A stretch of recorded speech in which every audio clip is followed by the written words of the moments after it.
The 2019-20 Australian bushfire season was one of the most horrific and devastating natural disasters in recent history.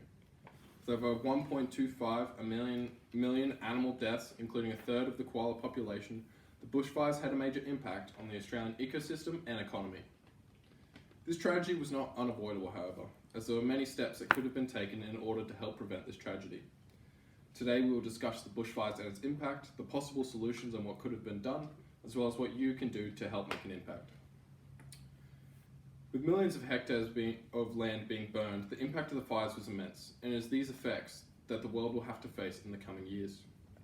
The area burned was larger than the country of Portugal, and over 14 times larger than the area burned in the California fires in 2018.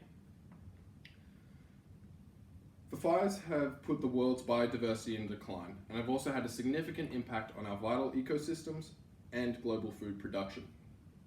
These fires have also had a significant impact on the atmosphere, with the increase in pollution and harmful smoke in the air.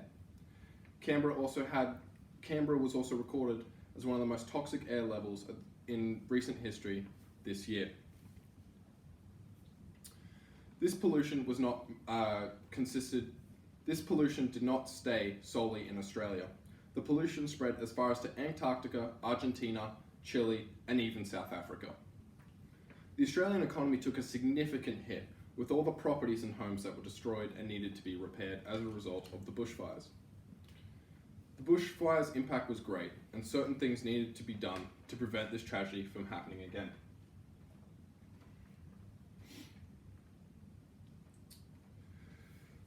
The Australian bushfires happen every year.